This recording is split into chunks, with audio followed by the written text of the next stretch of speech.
നമസ്കാരം. കഴിഞ്ഞ 55 വർഷമായിട്ട് പ്രവാസികളെ സമ്പാദ്യശീലം പഠിപ്പിക്കുന്ന ഒരാളുണ്ട് യുഎഇയിൽ. കെ.വി. ഷംസുദ്ദീൻ. പ്രവാസികൾക്കെല്ലാവർക്കും സുപരിചിതനാണ് അദ്ദേഹം. ജീവിക്കുന്നത് തന്നെ മറ്റുള്ളവനെ എങ്ങനെയെങ്കിലും സഹായിക്കണം, നാളെ അതായത് പ്രവാസം മതിയാക്കി തിരിച്ചു പോകുമ്പോൾ എന്തെങ്കിലുമൊക്കെ നിങ്ങളുടെ പോക്കറ്റിൽ ഉണ്ടാകണം, നിങ്ങളുടെ ബാൻഡിൽ ഉണ്ടാകണം എന്ന് നിങ്ങളെക്കാൾ കൂടുതൽ ആഗ്രഹിക്കുന്ന ഒരു മനുഷ്യനാണ് എൻ്റെ മുന്നിലുള്ളത്. നമസ്കാരം. നമ്മുടെ ഈ ഒരു ടോക്കിംഗ് സെക്ഷനിലേക്ക് നമസ്കാരം. കുറേ നാളുകൾക്ക് ശേഷം നമ്മൾ സംസാരിക്കുകയാണ്. അതെ, പ്രവാസികളോട് നിരന്തരം സംവദിച്ചുകൊണ്ടിരിക്കുന്ന ശ്രീ കെ.വി. ഷംസുദ്ദീൻ എന്ന് പറയുന്ന മനുഷ്യൻ ഒറ്റ കാര്യമേ പറയാറുള്ളൂ. അതെന്നെ കാണുമ്പോഴായാലും വീട്ടിലുള്ള ആളുകളെ കാണുമ്പോഴായാലും എല്ലാവരെ കാണുമ്പോഴും ഒരു കാര്യമേ പറയാറുള്ളൂ: നിങ്ങൾ നാളേക്ക് വേണ്ടി കരുതുന്നുണ്ടോ എന്നല്ലോ. നമ്മൾക്ക് വേണ്ടി മാത്രം ജീവിക്കുന്നവരല്ല പ്രവാസികളെന്ന് നമുക്കറിയാം, മറ്റുള്ളവർക്ക് വേണ്ടി ജീവിക്കുന്നവരാണ്. സമ്പാദ്യശീലം വളർത്താൻ എന്താണ് പ്രവാസി മലയാളികളോട് അല്ലെങ്കിൽ പ്രവാസി സുഹൃത്തുക്കളോട് അങ്ങേക്ക് പറയാനുണ്ട്? അനു, എന്നെ സംബന്ധിച്ച് പറയുകയാണെങ്കിൽ 55 വർഷമായിട്ട് നിരന്തരം ഞാൻ ജനങ്ങളോട് സംസാരിച്ചു കൊണ്ടിരിക്കുന്ന 4 കാര്യങ്ങളുണ്ട്. ഒന്ന്, നമ്മൾ ഓരോരുത്തർക്കും, ഓരോ പ്രവാസിക്കും ഒരു പ്ലാനിങ് വേണം. നമുക്ക് ചെറുപ്പക്കാരാണ് ഇവിടെ അധികം വരുന്നത്. 24, 25 വയസ്സുള്ളപ്പോഴാണ് അവിവാഹിതരായിരിക്കും. ആദ്യം ആ പ്ലാനിങ്ങിൻ്റെ ഭാഗം ഞാൻ വിവാഹിതനാവും. അപ്പോൾ എന്ത് സംഭവിക്കും എന്ന് പറഞ്ഞാൽ, ഒരു വ്യക്തിയുടെ ജീവിതത്തിൽ ഒരംഗം കൂടെ കുടുംബത്തിൽ ഉണ്ടാകുകയാണ്. അപ്പോൾ അതിനനുസരിച്ച് ചിലവ് വർദ്ധിക്കും. ഏതാനും വർഷം കഴിഞ്ഞ് കുഞ്ഞുണ്ടാവും. അപ്പോൾ വീണ്ടും ഒരു മുതിർന്ന ആൾ ഒരു വീട്ടിലുണ്ടായത് വരുന്ന ചിലവ് അതുകൊണ്ടുണ്ടാവും. പിന്നെ സ്കൂളിൽ പോകുന്നു. അങ്ങനെ ജീവിതത്തിൽ നിരന്തരം പല സംഭവങ്ങളുണ്ടാവുന്നുണ്ട്. നമ്മുടെ ആദ്യത്തെ ഘട്ടം കഴിഞ്ഞ് അത് പേരൻസിൻ്റെ തണലിൽ ജീവിക്കുന്നൊരു കാലഘട്ടമാണ്. വിദ്യാഭ്യാസ അല്ലെങ്കിൽ സ്കിൽ അക്വിസിഷൻ ഇതൊക്കെ നടക്കുന്ന ആ സമയത്ത് ഒരു 24 വയസ്സ് വരെ. പിന്നീടുള്ളത് golden era of the life. ആ ലൈഫിൽ എന്തൊക്കെ നമ്മുടെ ജീവിതത്തിൽ ഉണ്ടാവുന്നോ അത് മുൻകൂട്ടി കണ്ട് അതിനുള്ള സാമ്പത്തിക ഭദ്രത ഉണ്ടാക്കാനുള്ള ചിന്തയാണ് ഫിനാൻഷ്യൽ പ്ലാനിങ് എന്ന് പറയുന്നത്. ഫിനാൻഷ്യൽ പ്ലാനിങ് ഓരോ വ്യക്തിക്കും നിർബന്ധമായിട്ടുണ്ടായിരിക്കേണ്ടതാണ്. അത് ഉണ്ടാവണമെങ്കിൽ എനിക്ക് എന്തെല്ലാം ചിലവ് വരുന്നു എന്ന് അറിഞ്ഞാൽ മാത്രം പോരാ, അത് മീറ്റ് ചെയ്യാൻ എനിക്ക് എന്തെല്ലാം ചെയ്യാൻ സാധിക്കുന്നത് ചിന്ത വേണം. എന്ന് പറഞ്ഞാൽ ഫിനാൻഷ്യൽ ഡിസിപ്ലിൻ വേണം. ഇപ്പോൾ എന്നെ സംബന്ധിച്ച് പറയുകയാണെങ്കിൽ എല്ലാ തരത്തിൽപ്പെട്ട ആളുകളെ, ഇവിടുത്തെ സമ്പന്നരെ നന്നാക്കാൻ ഞാൻ പോകാറില്ല. അവർ ഓൾറെഡി സമ്പന്നരായത് അവർക്ക് അതിനുള്ള കഴിവുള്ളതുകൊണ്ട്. എൻ്റെ മുമ്പിൽ ഞാൻ അഡ്രസ്സ് ചെയ്യുന്നത് low, middle, maximum upper middle income സെഗ്മെൻറ്റിൽ വരുന്ന ആളുകളെ മാത്രമാണ്. അവർക്കാണ് ഈ ഗൈഡൻസ് ആവശ്യം. അപ്പോൾ അവരോട് ഞാൻ ചോദിക്കുക, നിങ്ങൾ ഗൾഫിൽ വന്നതിന് ശേഷം നിങ്ങളുടെ സാമ്പത്തിക അഭിവൃദ്ധി ഉണ്ടായോ എന്ന് ചോദിച്ചാൽ എല്ലാവരും ഉണ്ടായി എന്ന് എന്നോട് ആൻസർ പറയും. രണ്ടാമത് ചോദിക്കുകയാണ്, നമ്മൾ ശാശ്വതമായി ഇവിടെ നിൽക്കാമെന്നവരല്ല, നമുക്ക് നാട്ടിലേക്ക് തിരിച്ചു പോകേണ്ടതിനകത്ത്. അങ്ങനെ തിരിച്ചു പോകേണ്ടായി വരികയാണെങ്കിൽ ഇന്ന് ജീവിക്കുന്നത് പോലെ നമ്മുടെ കുടുംബത്തെ ജീവിപ്പിക്കാൻ വേണ്ട സാമ്പത്തിക സ്രോതസ്സുണ്ടോ എന്ന് ചോദിച്ചാൽ ഉണ്ട് എന്ന് പറയുന്നവർ, ഞാൻ ക്ലാസ് നടക്കുമ്പോൾ 300 പേരുണ്ടെങ്കിൽ അതിൽ 10 പേര് പോലും ഉണ്ടാവില്ല. അങ്ങനെയാണ് ഞാൻ അനുഭവിച്ചിട്ടുള്ളത്. അപ്പോൾ അതുകൊണ്ട് ഈ ചോദ്യം ഞാൻ നമ്മുടെ പ്രേക്ഷകരോട് ചോദിക്കുകയാണ്. നിങ്ങൾ ഗൾഫിൽ നിന്ന് നാട്ടിലേക്ക് തിരിച്ചു പോയി കഴിഞ്ഞാൽ ഇന്ന് ജീവിക്കുന്നവർ ജീവിക്കാനുള്ള സാമ്പത്തിക ഭദ്രത ഉണ്ടോ എന്ന് ചോദിച്ചാൽ നിങ്ങൾ ബഹുഭൂരിപക്ഷം ആളുകൾ ഇല്ല എന്നായിരിക്കും പറയാം. അത് ഉണ്ടാവണമെങ്കിൽ ഫിനാൻഷ്യൽ ഡിസിപ്ലിൻ വേണം. ഫിനാൻഷ്യൽ ഡിസിപ്ലിൻ എന്ന് പറഞ്ഞാൽ നമ്മുടെ ചെലവുകളെ നിയന്ത്രിക്കാനുള്ള എബിലിറ്റി നമുക്ക് വേണം. നമുക്ക് ആഗ്രഹങ്ങളും ഉണ്ട്, അത്യാവശ്യങ്ങളുണ്ട്, നീഡ്സ്. നമുക്ക് ജീവിക്കണമെങ്കിൽ നീഡ്സ് ഉണ്ട്. ഭക്ഷണം വേണം, വസ്ത്രം വേണം, ഭവനം വേണം, ഇതൊക്കെ നമ്മുടെ നീഡ്സ് ആണ്. അതേസമയത്ത് ആഗ്രഹം എന്ന് പറയുന്നത് നമുക്ക് അതിലുപരി പലതും വേണം. ഇപ്പോൾ മൊബൈലാണെങ്കിൽ iPhone 15 വന്നപ്പോൾ അത് മേടിച്ചു. അപ്പോഴേക്ക് 16 വന്നപ്പോൾ 15 തന്നെ 5 വർഷം സുഖമായിട്ട് ഉപയോഗിക്കാം. അപ്പോൾ 16 ഉപയോഗിക്കണം എന്നുള്ള ത്വര ഉണ്ടാവുകയാണ്. അപ്പോൾ ഏതെല്ലാം വിധത്തിൽ അത് കൈവശപ്പെടുത്താൻ പറ്റും അതിനുള്ള വഴികളൊക്കെ നോക്കും. അങ്ങനെ ഓരോ കാര്യങ്ങളിലും ആഗ്രഹങ്ങളുണ്ടാവും, അതിന് അന്ത്യമുണ്ടായിരിക്കില്ല. ഒന്ന് ചെയ്തു കഴിഞ്ഞാൽ അതിൻ്റെ അപ്പുറം തോന്നും, അത് മേടിക്കും. അപ്പോൾ അങ്ങനെ ഉണ്ടാകുമ്പോഴെന്തുണ്ടാവും, നമ്മളുടെ സാമ്പത്തികമായിട്ടുള്ള അച്ചടക്കം നമുക്ക് നഷ്ടപ്പെട്ടു പോവുകയാണ്. അപ്പം നമുക്കുണ്ടാവേണ്ടത് എത്രയാണോ നമുക്ക് കിട്ടുന്ന അതിൽ നിന്ന് നിർബന്ധപൂർവം 20% മാറ്റിവെക്കുക.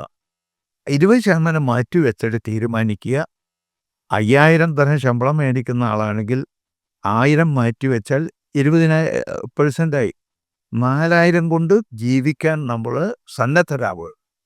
4000 ആണ് എൻ്റെ ശമ്പളം എന്ന കൃത്യമായ ധാരണ മനസ്സിലുണ്ടാക്കിയിട്ട് ആ സംഖ്യ കൊണ്ട് ജീവിക്കാൻ നമ്മൾ ശീലിക്കുക.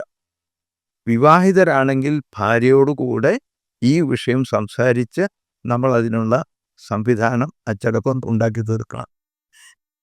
ഭാര്യയും ഭർത്താവും ഒരുപോലെ ആയെന്ന് വരില്ല. ചിലപ്പോൾ ഭർത്താവ് കൈയഴിച്ച് ചെലവാക്കുന്ന ആളായിരിക്കും.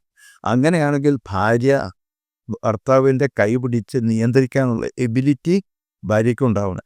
തിരിച്ചാണെങ്കിൽ ഭർത്താവിന് ഭാര്യയെ കൺട്രോൾ ചെയ്യാനുള്ള എബിലിറ്റി ഉണ്ടാവണം. എന്നാൽ മാത്രമേ കുടുംബത്തിന് ഈ ഒരു സംഭവം നടക്കുള്ളൂ. അപ്പോൾ അങ്ങനെ മാറ്റിവെക്കുന്ന സംഖ്യ എത്രയാണോ, എത്രയായാലും ആ സംഖ്യ നമ്മൾ ഇൻവെസ്റ്റ്മെൻ്റാക്കി മാറ്റണം. നമ്മൾ ഉറങ്ങുന്ന സമയത്ത് പോലും നമ്മൾ മാറ്റിവെച്ച സംഖ്യ ഇൻവെസ്റ്റ് ചെയ്തത് നമുക്ക് വേണ്ടി വർക്ക് ചെയ്യണം, നമുക്ക് വേണ്ടി ഗ്രോ ചെയ്യണം. അത് നിർബന്ധമായിട്ടുണ്ടായിരിക്കേണ്ട കാര്യമാണ്. അപ്പോൾ ഈ ഒരു ശീലം നമുക്കുണ്ടാകുക. ചെലവുകളെല്ലാം നിയന്ത്രിക്കുക. ചെലവുകൾ നിയന്ത്രിക്കണമെങ്കിൽ നമ്മൾ ആഗ്രഹത്തിന് നിയന്ത്രിക്കണം. എല്ലാ മനുഷ്യർക്കും ആഗ്രഹങ്ങളുണ്ടാവും. ആ ആഗ്രഹങ്ങൾ നിറവേറ്റണം. പക്ഷേ ആ നിറവേറ്റാൻ വേണ്ടി നമ്മൾ പൈസ സ്പെൻഡ് ചെയ്യുമ്പോൾ മറ്റൊരു കാര്യം നമ്മൾ വിസ്മരിക്കാൻ പാടില്ല. നമ്മളിവിടെ ജീവിക്കുന്ന സമയത്ത് നമ്മുടെ സഹപ്രവർത്തകർ, നമ്മുടെ ബന്ധുക്കൾ, നമ്മുടെ നാട്ടുകാർ, അങ്ങനെയുള്ള എത്രയോ ആളുകൾ നാട്ടിലേക്ക് പോയി കഴിഞ്ഞിട്ടുണ്ട്. അവർ 10 60 വയസ്സായപ്പോൾ നിർബന്ധാവസ്ഥയിൽ നാട്ടിലേക്ക് പോകേണ്ടി വരും. ഇപ്പോൾ അവർ പോയി കഴിഞ്ഞു. അങ്ങനെ പോയവർ ഇന്ന് നാട്ടിൽ ജീവിക്കാൻ വേണ്ടി വളരെ അധികം ബുദ്ധിമുട്ട് വരെ നമുക്ക് കാണാൻ സാധിക്കും. പലരും അവിടെ ചെന്നതിന് ശേഷം ഞാനൊരു വിസ എടുത്ത് വന്നൊരു ജോലി കിട്ടുമോ എന്ന് ചോദിക്കുന്നവരുണ്ടായിരിക്കുക. അല്ലെങ്കിൽ ഒരു ടിക്കറ്റ് എടുത്ത് വിസ എടുത്ത് ഇവിടെ വരുന്നവരുണ്ട്. എങ്ങനെയെങ്കിലും ഒരു ചാൻസ് നോക്കാം എന്നുള്ളത്. ആ സമയം വരുമ്പോൾ അവർക്ക് 55-60 വയസ്സാവുമ്പോൾ അവർ തന്നെ വിസ്മരിച്ചു പോകുന്നു. ഈ സമയത്ത് ഒരു ജോലി കിട്ടാനുള്ള സാധ്യത വിരളമാണെന്നുള്ളത് അവർ മനസ്സിലാക്കുന്നില്ല. പക്ഷേ ഇത് അവർ ജീവിച്ചുകൊണ്ടിരിക്കുന്ന സമയത്ത് ചിന്തിച്ചിരുന്നെങ്കിൽ ഇങ്ങനൊരവസ്ഥ വരുമായിരുന്നില്ല. അപ്പോൾ നമുക്ക് ഓരോരുത്തർക്കും ഉണ്ടാവേണ്ടത്, അങ്ങനെയുള്ള ദുരിതം അനുഭവിക്കുന്നവരെ നമുക്ക് കാണാൻ അവസരം ലഭിച്ചിട്ടുണ്ടെങ്കിൽ അങ്ങനെയുള്ളവരുടെ ചിത്രം നമ്മുടെ ഹൃദയമാവുന്ന സ്ക്രീനിൽ നിരന്തരം കണ്ടുകൊണ്ടിരിക്കുക. അത് കണ്ടുകൊണ്ടിരിക്കുമ്പോൾ നമ്മുടെ മനസ്സിൽ അത് നിരന്തരം ഉണ്ടായാൽ നമുക്ക് തോന്നും ഇങ്ങനൊരവസ്ഥ എനിക്കുണ്ടാവരുതേ എന്നൊരു തോന്നൽ നമുക്കുണ്ടാവും. ആ തോന്നലാണ് നമ്മളുടെ സാമ്പത്തിക അച്ചടക്കം ഉണ്ടാക്കുന്നതും സമ്പാദ്യശീലം ഉണ്ടാക്കുന്നത് എല്ലാം. അങ്ങനെ ഉണ്ടായിക്കഴിഞ്ഞാൽ എനിക്ക് ഉറപ്പ് പറയാം, ഈ ശീലം ഉണ്ടായിക്കഴിഞ്ഞാൽ അവരിൽ ഒരാളും നാട്ടിലേക്ക് തിരിച്ചു പോയാൽ ദുഃഖിക്കേണ്ടി വരില്ല, ബുദ്ധിമുട്ടേണ്ടി വരില്ല. ശരി. അങ്ങനെയാണെങ്കിൽ സാധാരണക്കാരായ ഒരാളുകൾ ഇപ്പോൾ ഈ സമ്പാദ്യം എന്ന് പറയുമ്പോൾ അതൊക്കെ പണക്കാർക്ക് മാത്രമുള്ളതാണ്, കുറേ വരുമാനമുള്ളവർക്ക് മാത്രമാണ് എന്നായിരിക്കും ഈ കണ്ടുകൊണ്ടിരിക്കുന്ന ആളുകളുടെയൊക്കെ ചിന്ത. കാര്യം ഏറ്റവും സാധാരണക്കാരായ ആളുകൾ കാണും. ഒരു ലേബർ ക്യാമ്പിൽ ജോലി ചെയ്ത ഒരാൾ, അയാൾ വിചാരിക്കുന്നത് എനിക്ക് ഈ സമ്പാദ്യമൊന്നും പറഞ്ഞതല്ല, അല്ലെങ്കിൽ സമ്പാദ്യശീലമൊന്നും എനിക്ക് പറഞ്ഞതല്ല എന്ന് ചിന്തിക്കുന്ന ആളോട്, ഒരു 2000-2500 ദിർഹംസൊക്കെ സാലറി വാങ്ങിക്കുന്ന ആളുകളോട് ശ്രീ ഷംസുൻ സാറിന് പറയാനുള്ള അവരോടും പറയാനുള്ളത്, നിങ്ങൾ 20% മാറ്റിവെക്കുക. 2500 ശമ്പളം കിട്ടുന്ന ആളാണെങ്കിൽ അതിൽ നിന്ന് 20% മാറ്റിവെച്ച് ബാക്കിയുള്ളതുകൊണ്ട് ജീവിക്കുക. ഇന്ന് രാവിലെ ഞാൻ ഓഫീസിൽ ഇരുന്ന് സൗദിയിലുള്ള ഒരു സുഹൃത്ത് എന്നെ വിളിക്കുകയാണ്. ആ വിളിച്ചപ്പോൾ അദ്ദേഹത്തിൻ്റെ സന്തോഷം പറയാനാണ് വിളിച്ചത്. അദ്ദേഹത്തിൻ്റെ സ്റ്റേറ്റ്മെൻ്റ് അയച്ചിട്ടാണ് വിളിച്ചത്. അദ്ദേഹം എൻ്റെ റേഡിയോയിൽ, അന്നൊക്കെ ഏഷ്യാനെറ്റ് സൗദി അറേബ്യയിലും ഭംഗിയായിട്ട് കിട്ടുമായിരുന്നു, അത് കേട്ടിട്ട് അദ്ദേഹം ഇൻവെസ്റ്റ്മെൻറ്റ് തുടങ്ങി. ഇൻവെസ്റ്റ് ചെയ്ത് തുടങ്ങിയത് 7000 ഉറുപ്പിക വെച്ചിട്ടാണ്. ഇപ്പോഴിന്ന് എന്നെ വിളിച്ചപ്പോൾ അദ്ദേഹം പറഞ്ഞത് ഇപ്പോൾ പ്രതിമാസം 70,000 ഉറുപ്പിക ചെയ്യുന്നു എന്നാണ്. അദ്ദേഹം ചെയ്ത സംഖ്യ, ടോട്ടൽ ചെയ്ത സംഖ്യ എല്ലാ മാസവും ഇങ്ങനെ ചെയ്തു തുടങ്ങിയപ്പോൾ ഇപ്പോൾ അദ്ദേഹം ചെയ്ത സംഖ്യ 60 ലക്ഷം ഉറുപ്പികയായിട്ടുള്ള അവസ്ഥയാണ്. അദ്ദേഹത്തിൻ്റെ ടാർജറ്റ് എന്താണെന്ന് പറയുമ്പോൾ അദ്ദേഹം തിരിച്ചു പോകുന്ന സമയം ഒരു 5 വർഷം കഴിഞ്ഞാൽ തിരിച്ചു പോകാൻ ഉദ്ദേശം. അന്നത്തേക്ക് 1 കോടി ഉറുപ്പിക ആയിത്തീരണമെന്നാണ്. 1 കോടി ഉറുപ്പിക ആകാൻ ഒരാൾ അദ്ദേഹം പരിശ്രമിച്ചാൽ നിഷ്പ്രയാസം അദ്ദേഹത്തിന് സാധിക്കുന്നുള്ളതിൽ യാതൊരു സംശയവുമില്ല. അതായത് സാധാരണക്കാരന് 1 കോടി ഉറുപ്പിക ഉണ്ടാക്കാൻ പറ്റും. സാധാരണ ഇത് എന്താണെന്ന് പറഞ്ഞാൽ അദ്ദേഹം തുടങ്ങുന്ന സമയത്ത് 7,000 ആ 7,000 ചെയ്ത ആൾക്ക് 7,000 ഉള്ളത് 70,000 ഉറുപ്പിക ചെയ്യാനുള്ള എബിലിറ്റി അദ്ദേഹത്തിന് ഉണ്ടായത് അദ്ദേഹത്തിൽ ടോട്ടൽ ചേഞ്ചസ് ഇത് ഉണ്ടാവാൻ സഹായിച്ചു.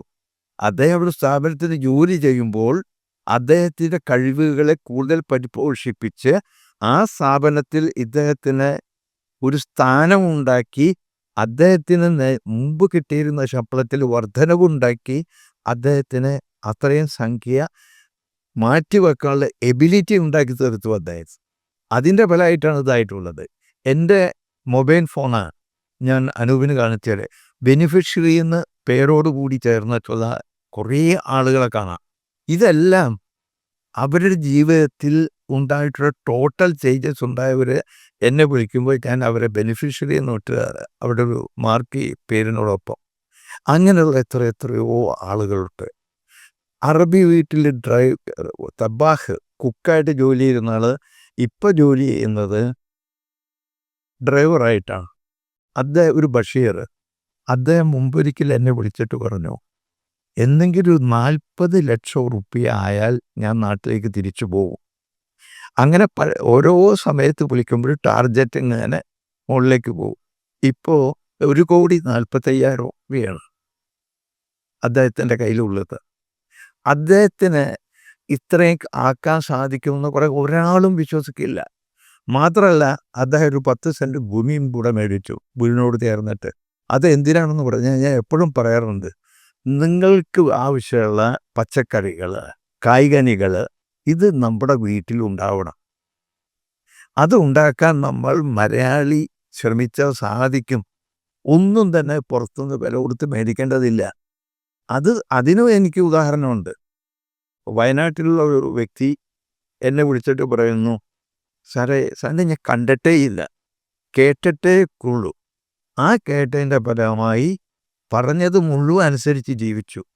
ഇപ്പോൾ ഞാൻ വിളിച്ചത് എനിക്കൊരു 15,000 ഉറുപ്പിക മന്ത്ലി വേണം. ഞാൻ നാട്ടിലേക്ക് തിരിച്ചു വന്നിരിക്കുകയാണ്. എൻ്റെ വൈഫും ഒരു മകളും ഞാനുമാണുള്ളത്. അതിനാണ് ഞാൻ എന്താ ചെയ്യേണ്ടത്? അപ്പോൾ ഞാൻ ചോദിച്ചപ്പോൾ എത്ര ആണ് താങ്കളുടെ കയ്യിലുള്ള ഇൻവെസ്റ്റ്മെൻറ്റ്? പറഞ്ഞ് 75 ലക്ഷം ഉറുപ്പിക ഉണ്ട്. 75 ലക്ഷം ഉറുപ്പിക ഉണ്ടെങ്കിൽ താങ്കൾക്ക് വേണമെങ്കിൽ പ്രതിമാസം 50,000 ഉറുപ്പിക എടുത്താലും ആ സംഖ്യ വളർന്നുകൊണ്ടിരിക്കും. അപ്പോൾ എത്ര വേണ്ടത്? എനിക്ക് 15,000 ആവശ്യമുള്ളൂ. അതെങ്ങനെ സാധിക്കുന്നു എന്ന് ചോദിച്ചു. അപ്പോൾ അദ്ദേഹം പറഞ്ഞു, വീട്ടിലേക്ക് ആവശ്യം എല്ലാ പച്ചക്കറികളും വീട്ടിലുണ്ടാവും. ഒരു 6-7 ഫലവൃക്ഷങ്ങൾ ഉണ്ടാക്കി അതെല്ലാം കായ്ച്ചു തുടങ്ങി, കായ്കനികൾ ലഭിച്ചു തുടങ്ങി. അതുകൂടാതെ ഒരു ടാങ്ക് ഉണ്ടാക്കി അതിൽ മീൻ വളർത്തുന്നുണ്ട്, കോഴി വളർത്തുന്നുണ്ട്. ബാക്കി ഒരു വീട്ടിന് ആവശ്യമുള്ള കാര്യങ്ങൾ മാത്രമേ വില കൊടുത്ത് മേടിക്കേണ്ടതുള്ളൂ. അത് 15,000 ഉറുപ്പിക ഉണ്ടായാൽ നടക്കും. അപ്പോൾ ഞാൻ പറഞ്ഞു, നല്ല കാര്യം, ഞാനുള്ള വഴി പറഞ്ഞുതരാം. 15,000 ഉറുപ്പിക താങ്കൾക്ക് മന്ത്ലി എടുക്കാം. ബാക്കി വരുന്നത് വളർന്നുകൊണ്ടിരിക്കും. താങ്കളുടെ വേറൊരു മകളും ഒരു മകനുണ്ടല്ലോ, മകൻ ചിലപ്പോൾ ഇനി കനഡയിൽ ജോലി ചെയ്യുന്നു. അവൻ ചിലപ്പോൾ അവിടെ തന്നെ ആയിരിക്കും, ഇങ്ങോട്ട് വന്നെന്ന് വരില്ല. അപ്പോൾ ഇവിടെയുള്ള 2 പെൺമക്കൾക്കും താങ്കളുടെ കാലശേഷം കൊടുക്കാൻ സാധിക്കും. അപ്പോൾ അതുകൊണ്ട് അതവിടെ ഇരിക്കട്ടെ. ഇപ്പോൾ 15,000 വഴി ഞാൻ പറഞ്ഞുതരാം. എല്ലാ മാസവും അത് താങ്കളുടെ അക്കൗണ്ടിലേക്ക് വരും. ഇതൊക്കെ സാധിക്കുന്നത് ഇപ്പോൾ ആ വ്യക്തി കേട്ടിട്ടേ ഉള്ളൂ, കണ്ടിട്ടില്ല, ശബ്ദം മാത്രമേ കേട്ടിട്ടു. എന്നിട്ട് അദ്ദേഹത്തിന് ചെയ്യാൻ സാധിച്ചു. ഒരു അനിലുണ്ട് എന്നെ സ്ഥിരമായിട്ട് അറിയാം വിളിക്കുന്നത്. ഇതിൻ്റെ പ്രത്യക്ഷമായിട്ടുള്ള ഉദാഹരണമാണ്. വെറും 4,000 ഉറുപ്പികയിൽ തുടങ്ങിയ ആ വ്യക്തി അവസാനം നമ്മളായിട്ട് സംസാരിക്കുമ്പോൾ 40,000 ഉറുപ്പികയാണ് മന്ത്ലി ചെയ്യുന്നത്. ആ സംഭവം ഉണ്ടായത് അദ്ദേഹത്തിൻ്റെ ടോട്ടൽ ലൈഫിൽ ചേഞ്ചസ് ഉണ്ടാവാൻ ഈ പ്രതിമാസം മാറ്റിവെക്കുന്ന ആ സംഖ്യ അങ്ങനെ ചെയ്തുകൊണ്ടിരിക്കുന്നതിനാണ് SIP എന്ന് പറയുക, സിസ്റ്റമാറ്റിക് ഇൻവെസ്റ്റ്മെൻറ്റ് പ്ലാൻ എന്ന് പറയാം. അത് ചെയ്ത് തുടങ്ങിയപ്പോൾ ടോട്ടൽ ചേഞ്ചസ് അദ്ദേഹത്തിന് ഉണ്ടാവുകയാണ്. ശമ്പളം കൂട്ടിക്കിട്ടി, അദ്ദേഹത്തിന് അതുവരെ ഇല്ലാത്ത ചില സ്കില്ല് ഡെവലപ്പ് ചെയ്യാൻ വേണ്ടി ശ്രമിച്ചു തുടങ്ങി, ചില കാര്യങ്ങൾ പഠിച്ചു തുടങ്ങി, സർട്ടിഫിക്കേഷൻ ഉണ്ടാക്കി. ഇതൊക്കെ ഉണ്ടായത് ഈ ഒരു സംഭവം തുടങ്ങിയപ്പോഴാണ്. അപ്പോൾ ഇത് അസാധ്യമായ ഒരു കാര്യമല്ല എന്ന് നമ്മൾ മനസ്സിലാക്കണം. ശരി, ആർക്കും ജീവിതത്തിൽ ഇതെല്ലാം സാധിക്കുന്ന കാര്യങ്ങളാണ്. അപ്പോൾ മന്ത്ലി എന്തുകൊണ്ട് SIP ചെയ്യണം എന്നുള്ളതാണ് അതിൽ ചോദിക്കാൻ പോകുന്നൊരു കാര്യം. SIP എന്ന് പറയുമ്പോൾ നമുക്ക് സാധാരണക്കാർക്ക് ഇത് മനസ്സിലാവില്ല. നേരെ മറിച്ച് സാധാരണ ഒരു ആൾ ഒരു ചിട്ടി വെക്കണം എന്ന് പറയുമ്പോൾ പൈസ എങ്ങനെയെങ്കിലും ഒക്കെ കടം വാങ്ങിച്ചിട്ടായാലും ചിട്ടി വെക്കാൻ തയ്യാറാവും. പക്ഷേ ഷംസുൻ സാറ് പറയുന്നു SIPയിൽ ഒരു ഇൻവെസ്റ്റ്മെൻറ്റ് ചെയ്യണം എന്ന് പറഞ്ഞുകൊണ്ട്, അല്ലെങ്കിൽ SIP ചെയ്യണം എന്നൊക്കെ പറയുമ്പോൾ കൺഫ്യൂഷനാണ്. കാരണം വളരെ സാധാരണക്കാരായ ആളുകൾക്ക് ഇത് മനസ്സിലാവില്ല എന്താണ്. അപ്പോൾ സാധാരണക്കാർക്ക് മനസ്സിലാവുന്ന രീതിയിൽ എന്താണ് SIP? ഇത് കമ്പയർ ചെയ്യണം. ഇപ്പോൾ നമ്മൾ സാധാരണ ഫ്രണ്ട്സ് എല്ലാം കൂടിയിട്ട് ചെയ്യുന്ന ചിട്ടി എന്ന് പറഞ്ഞാൽ നമ്മൾ പിന്നീട് അടച്ചു തീർത്തേക്കാവുന്ന സംഖ്യ നറുക്കിട്ട് മുൻകൂട്ടി കിട്ടാനുള്ളൊരു സംവിധാനമാണ് കുടി, അല്ലേ? അതെ. അത് നടത്തുന്ന ആൾക്ക് ചെറിയൊരു സംഖ്യ കൊടുക്കും. ഇനി അതല്ല, നമ്മുടെ സ്റ്റേറ്റ് ഗവൺമെൻറ് നടത്തുന്ന കുടിയാണെങ്കിൽ, കേരള ഗവൺമെൻറ്റിൻ്റെ കുടിയാണെങ്കിൽ 40 ആളുകൾ ഉണ്ടെന്ന് വിചാരിക്കുക. അത് വിളിക്കുകയാണ് ചെയ്യുന്നത്. വിളിക്കുക എന്ന് പറഞ്ഞാൽ 25% വരെ കുറച്ച് വിളിച്ചെടുക്കാം. കച്ചവടക്കാരെ സംബന്ധിച്ച് അത് അനുഗ്രഹമാണ്. കാരണം അവർക്ക് 40 മാസം അടച്ച് തീർക്കേണ്ട സംഖ്യ ചിലപ്പോൾ 4-5 മാസം കഴിഞ്ഞ് എടുക്കാൻ സാധിക്കുന്നു. അത് ശിഷ്ടകാലം അദ്ദേഹത്തിൻ്റെ ബിസിനസ്സിൽ ഡിപ്ലോയ് ചെയ്ത് അതിന് ലാഭം കിട്ടുന്നു. അതേ സമയത്ത് മറ്റൊരാൾ അത് ഓപ്ഷൻ ചെയ്തെടുക്കും. ചിലപ്പോൾ അദ്ദേഹം ഓപ്ഷൻ ചെയ്യുന്നത് RECയിൽ അമ്മയെ ക്യാൻസറിന് ചികിത്സിക്കാൻ വേണ്ടി അഡ്മിറ്റ് ചെയ്തപ്പോൾ അതിന് ഇത്ര വരും എന്ന് ഹോസ്പിറ്റലിൽ നിന്ന് പറഞ്ഞപ്പോൾ ആ ഭീമമായ സംഖ്യ ഇല്ലാത്തത് കൊണ്ട് അത് ഓപ്ഷൻ ചെയ്തെടുക്കണം. അപ്പോൾ ആ ലാഭം എന്ന് പറയുന്നത് 2 തരത്തിലുള്ള കാര്യമാണ്. കച്ചവടക്കാരൻ ഓപ്ഷൻ ചെയ്തെടുത്ത് അയാൾ കച്ചവടം ലാഭം ഉണ്ടാക്കാൻ അദ്ദേഹത്തിന് സഹായകമായി. ഇത് അമ്മയുടെ വേദന, ആ ദുഃഖമാണ് അദ്ദേഹത്തെ ഓപ്ഷൻ ചെയ്ത് എടുക്കാൻ പ്രേരിപ്പിച്ചത്. അങ്ങനെ 2 തരത്തിലും കിട്ടുന്ന ആ ഓപ്ഷൻ ചെയ്തകളുടെ ഡിസ്കൗണ്ട് ഉണ്ടല്ലോ, അത് ഈ 40 പേർക്ക് വീതിച്ചു കൊടുക്കുമ്പോൾ ഒന്ന് കച്ചവടക്കാരന് കൊടുത്ത് അതുകൊണ്ട് നമുക്ക് കിട്ടി. ഭൂരിപക്ഷം അത് ഇങ്ങനെയുള്ള സന്ദർഭത്തിലായിരിക്കും വിളിക്കുന്നത്. ഒരുപക്ഷം മക്കളുടെ എഡ്യൂക്കേഷൻ, മകളുടെ കല്യാണത്തിന്, അല്ലെങ്കിൽ വീടിൻ്റെ പണി തീർന്നിട്ടുണ്ടായിരിക്കുക അതിന്, അല്ലെങ്കിൽ അമ്മ ഹോസ്പിറ്റലായി ചെയ്യുമ്പോൾ, അല്ലെങ്കിൽ മറ്റൊരു കാര്യത്തിന്. അപ്പോൾ അങ്ങനെയുള്ളത് മറ്റുള്ളവർ ദുഃഖമാണ് നമ്മളെ വേദന. അപ്പോൾ ഇതാണ് കുടിയിൽ സംഭവിക്കുന്നത്. ആദ്യം പറഞ്ഞത് ഫ്രണ്ട് സർക്കിളിൽ ചെയ്യുന്നു, പക്ഷെ അതിൽ ഒരു നേട്ടം ഉണ്ടാവുന്നില്ല. ആദ്യം കിട്ടിയെങ്കിൽ ഒരു 3 വർഷത്തെ ഒരു കുറിയാണെങ്കിൽ ആദ്യത്തെ നറുക്ക് ഇതിൻ്റെ ഉടമസ്ഥനാണ്, ഇത് നടത്തുന്ന ആൾക്ക്. രണ്ടാമത്തെ അനൂപിന് കിട്ടുകയാണെങ്കിൽ അനൂപിനെ സംബന്ധിച്ച് ആ പൈസ എടുത്തിട്ട് മ്യൂച്വൽ ഫണ്ടിൽ ഡെപ്പോസിറ്റ് ചെയ്യുകയാണെങ്കിൽ you are getting good return. 15% return കിട്ടുന്നു. അതേ സമയത്ത് ഇത് 3 വർഷം കഴിഞ്ഞ് ആ 36ാമത്തേത് കിട്ടുമ്പോൾ അത്രയും സമയം നമ്മൾ ഓരോ മാസം ഇങ്ങനെ അടച്ചുകൊണ്ടിരിക്കുക. SIP അടക്കുന്നത് പോലെ നമ്മൾ അടച്ചുകൊണ്ടിരിക്കുക. നമുക്ക് ആ സംഖ്യ മാത്രമേ കിട്ടുന്നുള്ളൂ, ഒരു നേട്ടം ഉണ്ടാവുന്നില്ല. അപ്പോൾ ഒന്നിൽ ഒരു മറ്റുള്ളവരുടെ ദുഃഖം നമ്മുടെ ലാഭമായി മാറുന്നു. ഇതിൽ നമ്മളിത് ചെയ്യുന്നുണ്ടെങ്കിലും നമുക്കതുകൊണ്ട് പ്രയോജനം ഉണ്ടാവുന്നു, ഗ്രോത്ത് ഉണ്ടാവുന്നില്ല എന്നുള്ളതാണ് നമ്മൾ മനസ്സിലാക്കേണ്ട കാര്യം. അതേ സമയത്ത് എന്നതുപോലെ തന്നെ പ്രതിമാസം നമ്മൾ സിസ്റ്റമാറ്റിക് ഇൻവെസ്റ്റ്മെൻറ്റ് ചെയ്യുകയാണെങ്കിൽ ഏറ്റവും താഴേക്കിടയിലുള്ള ആളുകൾ ഇവിടെ ക്ലീനിങ് കമ്പനിയിൽ ജോലി ചെയ്യുന്നവരുടെ ശമ്പളമാണ് ഞാൻ കണ്ടിടത്തോളം ഏറ്റവും കുറവ്, 1500. അവരും ഇത് കേട്ടപ്പോൾ അവരെന്താ ചെയ്യുന്നതെന്ന് പറഞ്ഞാൽ 1500 അവർക്ക് ശമ്പളം കിട്ടുന്നു. അവർക്ക് ഒഴിവുള്ള ദിവസം ഏതെങ്കിലും വീട്ടിൽ ഒരാഴ്ചയുടെ ഒരു ദിവസം ഒഴിവുണ്ടെങ്കിൽ ആ ദിവസം ആ വീട്ടിൽ സഹായത്തിന് പോകുമ്പോൾ അതിന് ഒരു 500 ഉറുപ്പിക കിട്ടുന്നു മാസം, അല്ലെങ്കിൽ അതിൽ കൂടുതൽ കിട്ടുന്നു. അല്ലെങ്കിൽ അയാൾ ചെയ്യുന്ന എന്താണെന്ന് പറഞ്ഞാൽ 4 കിണറ് ക്ലീൻ ചെയ്യാൻ ശ്രമിക്കുന്നു. ആ 4 കാറ് ക്ലീൻ ചെയ്യാന്ന് പറഞ്ഞാൽ ഒരു കാറിന് 150 ദർഹം ഉണ്ടെങ്കിൽ 600 ദർഹം അദ്ദേഹത്തിന് കിട്ടുന്നു. അങ്ങനെ ഉണ്ടാക്കി അത് ഇൻവെസ്റ്റ് ചെയ്യുകയാണ്. എൻ്റെ കയ്യിൽ ഞങ്ങളെ സ്ഥാപനം എന്ന് പറഞ്ഞാൽ എല്ലാവരെയും സ്വീകരിക്കുന്ന പ്രസ്ഥാനമാണ്. എൻ്റെ ഒരു എന്താ പറയുക അതാണ് എല്ലാവരും ഒരുപോലെ കാണണം എന്നുള്ള. ശരി, നമുക്ക് അതിലേക്ക് വരുമ്പോൾ ഒരാൾ ഈ ഒരു സ്ഥാപനത്തിലേക്ക് വരണമല്ലോ. കാരണം ഒരാൾക്ക് ഇപ്പോൾ ഷംസുദ്ദീൻ സാറെ കോൺടാക്ട് ചെയ്യണം. ഇത് കേട്ട് അല്ലെങ്കിൽ ഇങ്ങനെ നിരന്തരം എത്രയോ വർഷമായിട്ട് റേഡിയോയിലോട് പറഞ്ഞുകൊണ്ടിരിക്കുന്ന ഒരാളെ നേരിട്ട് കോൺടാക്ട് ചെയ്യണം, ഒന്ന് അങ്ങയോട് സംസാരിക്കണമെന്ന് തോന്നുന്നു, ഓഫീസിലേക്ക് വരണം. എന്താണ് നമ്മുടെ സ്ഥാപനവും സ്ഥാപനത്തിൻ്റെ പ്രവർത്തനങ്ങളും ഏതൊക്കെ തരത്തിലാണ് സാധാരണക്കാർക്ക് ലഭ്യമാകുക? ഞങ്ങളുടെ സ്ഥാപനം പർജീൽ ജിയോജിത് ഫിനാൻഷ്യൽ സർവീസ് 2001 ആരംഭിക്കുന്നത്. വളരെ കാലങ്ങളായിട്ടുള്ള ഒരു സ്വപ്ന സാക്ഷാത്കാരമായിരുന്നു അത്. കേരളത്തിലെ ഗവൺമെൻറ് ഓഫ് കേരള പങ്കാളിത്തത്തോട് കൂടിയിട്ടുള്ള ബ്രോക്കിംഗ് ഫണ്ട് കമ്പനിയാണ് ജിയോജിത് ഫിനാൻഷ്യൽ സർവീസ് എന്ന് പറയുന്ന സ്ഥാപനം. അതും Sheikh Sultan bin Saud Al കാസ്മി എന്ന് പറയുന്ന ഷാർജ് ഊളിൻ ഫാമിലി മെമ്പറും അദ്ദേഹത്തിൻ്റെ കസിനും ഷെയ്ഖ് സൗദ് ബിൻ മാജിദ് അൽ കാസ്മി എന്ന് പറയുന്ന വ്യക്തിയും ഞാനും കൂടിയിട്ടുള്ള ഒരു സ്ഥാപനമാണ് ഈ പറഞ്ഞത്. ഇതിൻ്റെ ആക്ടിവിറ്റി എന്താണെന്ന് പറഞ്ഞാൽ ഞങ്ങൾ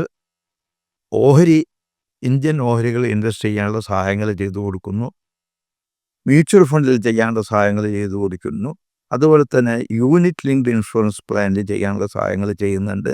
എന്നതുപോലെ തന്നെ ഇൻ്റർനാഷണൽ US മാർക്കറ്റ് ഡോളറിലുള്ള ഓഹരികൾ വാങ്ങിക്കാനുള്ള സൗകര്യം ചെയ്തു കൊടുക്കുന്നുണ്ട്.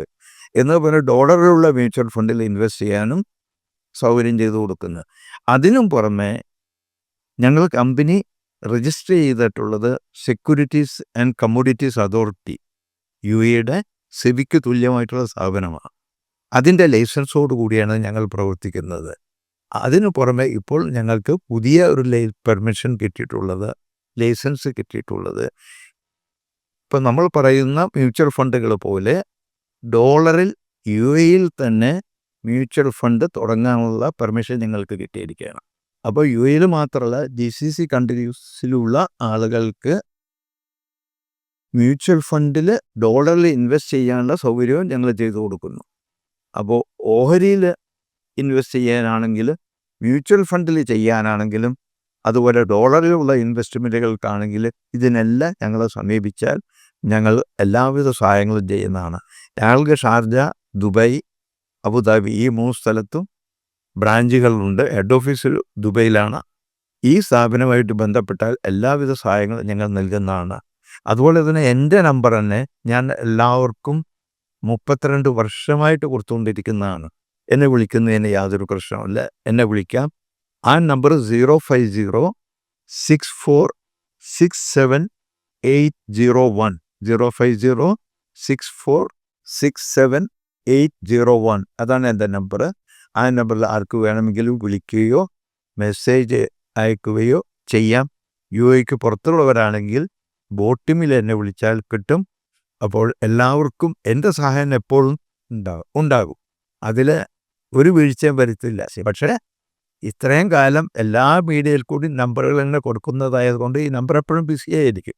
അപ്പോൾ അങ്ങനെ ഉണ്ടാകുമ്പോൾ 1 or 2 മിസ് കോൾ ചെയ്യേണ്ടി വന്നേക്കാൻ ചിലപ്പോൾ.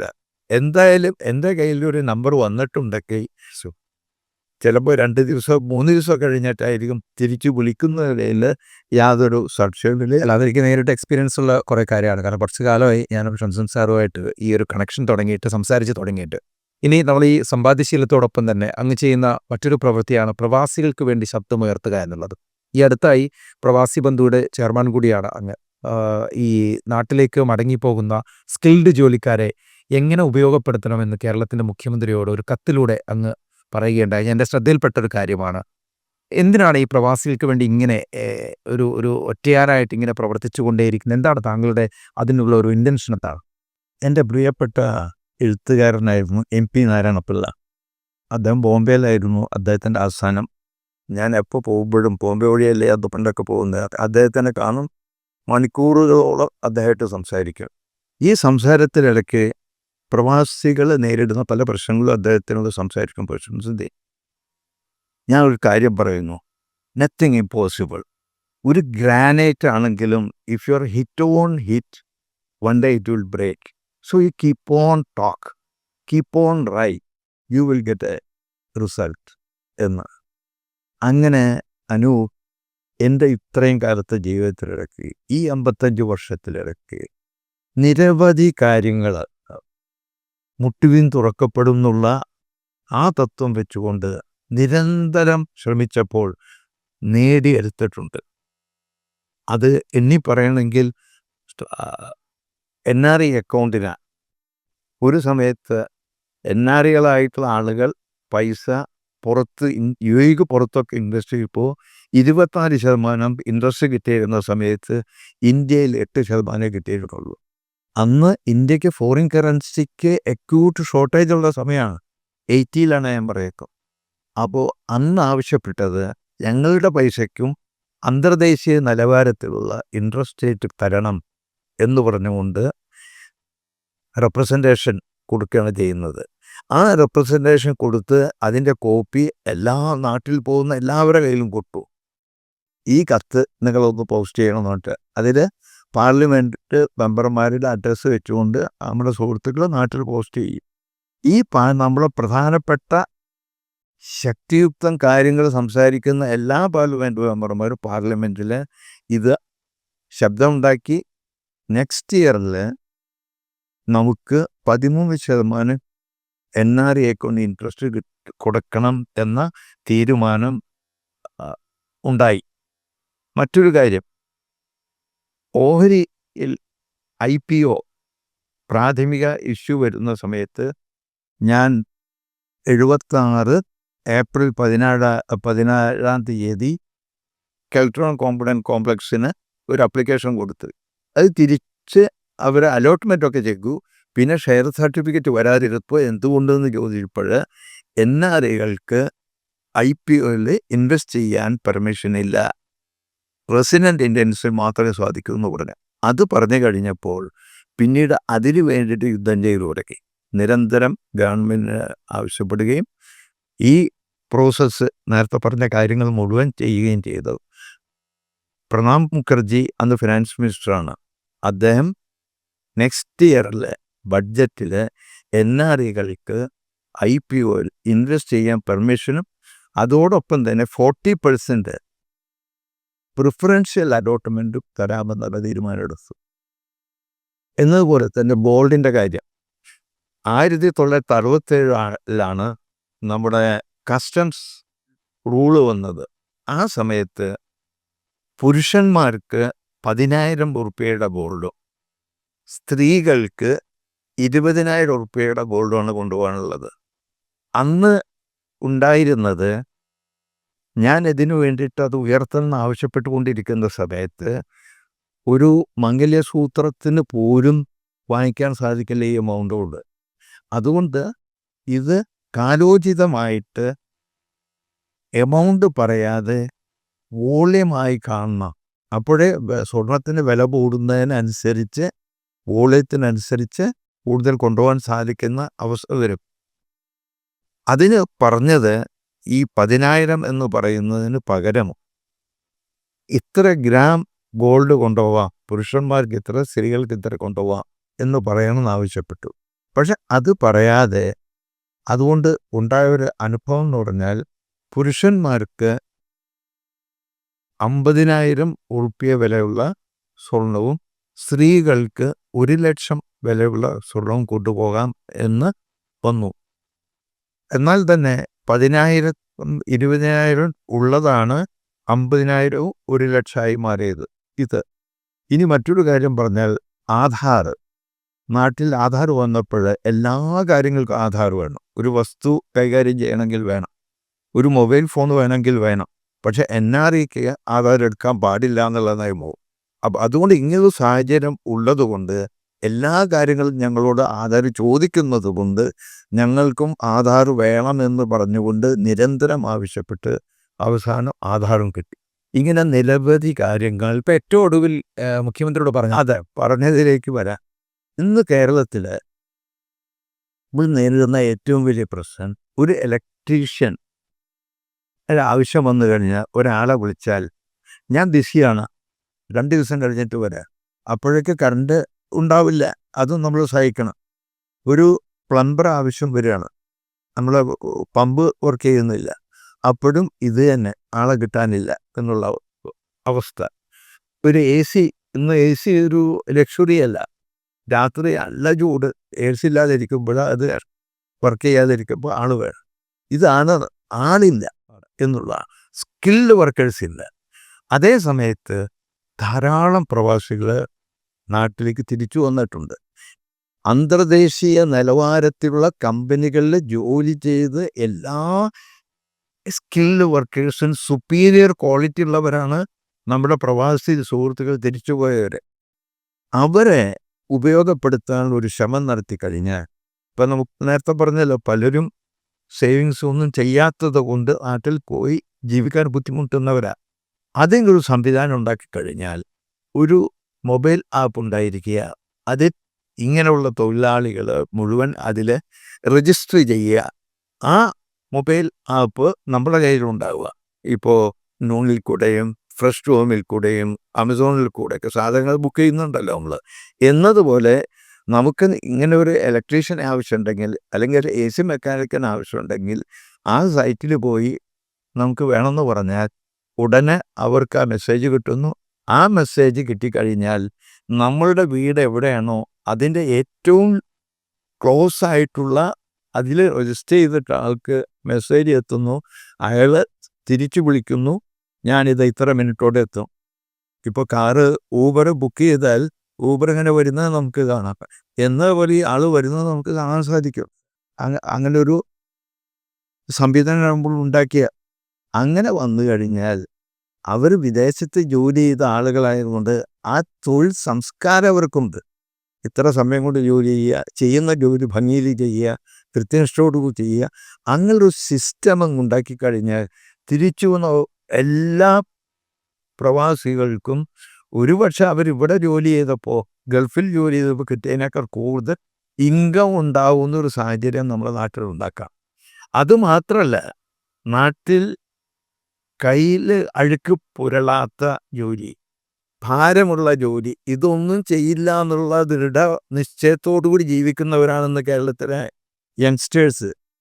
അങ്ങനെയുള്ളവർക്കും ഇതൊക്കെ ഞങ്ങൾക്കും ചെയ്യാമെന്നുള്ളൊരു തോന്നൽ ഇത്തരം കാര്യങ്ങൾ ഉണ്ടായിക്കഴിഞ്ഞാൽ അവർക്കും ഉണ്ടാവും.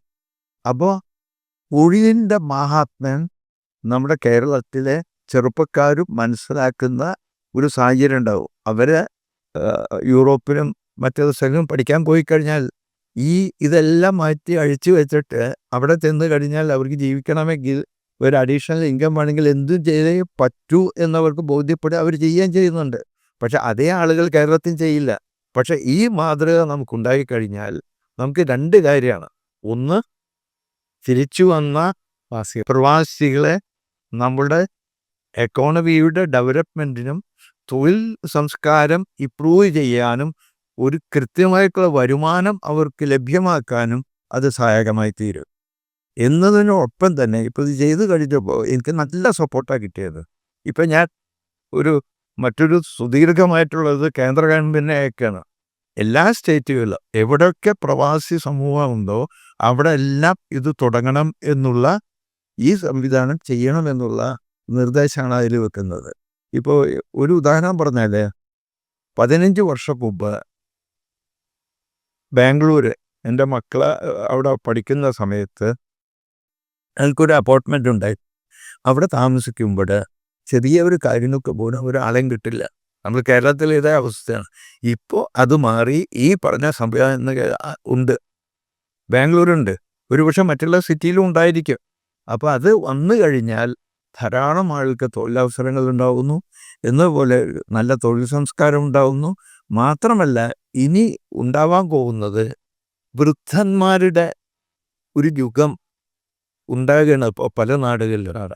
ജപ്പാനിലാണെങ്കിലും യൂറോപ്യൻ കൺട്രീസിലാണെങ്കിലും അവിടെയുള്ള ഓരോ ഗൃഹനാഥനും എന്തെല്ലാം ഒരു വീട്ടിലേക്ക് ചെയ്യേണ്ടതുണ്ടോ അതെല്ലാം ചെയ്യാനുള്ള എബിലിറ്റി ഉള്ളവരാണത്. അവർ വൃദ്ധരായിട്ട് 90 വയസ്സായിട്ടും ഒക്കെ ജീവിക്കുമ്പോൾ ഇന്ന് അവർക്ക് ചെയ്യാൻ കഴിയാത്ത അവസ്ഥ വന്നിരിക്കുകയാണ്. അങ്ങനെയുള്ള സാഹചര്യത്തിൽ അവർക്ക് ഇത്തരം കാര്യങ്ങൾ ചെയ്യാനുള്ള സർട്ടിഫിക്കേഷൻ ഉള്ളവർക്ക് മാത്രം അവിടെ ചെയ്യാൻ സാധിക്കൂ. കനഡയിലാണെങ്കിലും US-ലാണെങ്കിലും യൂറോപ്യൻ കൺട്രീസിലാണെങ്കിലും ഒക്കെ. അപ്പോൾ നമ്മുടെ സാധാരണ ഞാൻ അവിടെ പഠിക്കാൻ പോയി, ഇവിടെ നോക്കാൻ പോയി എന്ന് പറഞ്ഞിട്ട് ഒരു കടലാസും ആയിട്ട് വന്നാൽ അവിടെ ഒന്നും ജോലി ചെയ്യാൻ പറ്റില്ല. അതിന് ആ സ്റ്റാൻഡേർഡിലുള്ള എക്സാമിനേഷൻ പാസ്സായിട്ടുള്ളവർക്കേ പറ്റുള്ളൂ. അപ്പോൾ അങ്ങനെ വരുമ്പോൾ നമ്മുടെ കേരളത്തിലും അന്തർദേശീയ നിലവാരത്തിലുള്ള ഇത്തരം കാര്യങ്ങൾ പഠിക്കാനുള്ള സൗകര്യങ്ങൾ വളർന്നു വരും. അങ്ങനെ വരുമ്പോൾ ധാരാളം ആളുകൾക്ക് ലോകം മുഴുവൻ തൊഴിലവസരങ്ങൾ ഉണ്ടായിത്തീരും. അപ്പോൾ നാനാത്മുഖമായിട്ടുള്ള നേട്ടങ്ങൾ കൊയ്യാനുള്ളൊരു അവസരമാണ് നമ്മൾ ഇതിൽ കൂടെ ഉണ്ടാക്കി കൊടുക്കുന്നത്. എന്തായാലും ഈ ഒരു അവസരം അത് സാധ്യമാകട്ടെ എന്ന് തന്നെയാണ് ആശം. നമ്മളെല്ലാവരും ശ്രമിക്കുക. അതെ, ഈ ഒരു കാര്യം ഒരാളെ കൊണ്ട് നടക്കില്ല. എല്ലാവരും ഒരുമിച്ച് എല്ലാവരും ആർക്കൊക്കെ തോന്നുന്നു അവരൊക്കെ ഇത് ആവശ്യപ്പെടുക. അപ്പോൾ അതങ്ങ് നടക്കും ഉറപ്പായിട്ടും. നമ്മൾ അങ്ങനെ ആയിത്തീരട്ടെ എന്ന് നമുക്ക് പ്രതീക്ഷിക്കാം. എന്തായാലും നമുക്ക് ഈ ഒരു ടീടോക്ക് ഇവിടെ തൽക്കാലം നിർത്താം. നമുക്ക് എല്ലാ മാസവും നമുക്ക് ഇതുപോലുള്ള കാര്യങ്ങളൊക്കെ സംസാരിച്ചു കൊണ്ടിരിക്കണം. KV ഷംസുദ്ദീനുമായിട്ട് ഞാൻ മറ്റൊരു സമയത്ത് നിങ്ങളോടൊപ്പം ഉണ്ടാകും. അതുപോലെ തന്നെ മറ്റൊരു അതിഥിയുമായിട്ട് ടീടോക്ക് ഇനിയും ഇതേ പ്ലാറ്റ്ഫോമിൽ നിങ്ങൾക്ക് കേൾക്കുവാനും കാണുവാനും കഴിയും എന്നുകൂടി ഓർമ്മപ്പെടുത്തുകയാണ്. എല്ലാ പ്രേക്ഷകർക്കും നന്ദി, നമസ്കാരം. Thank you.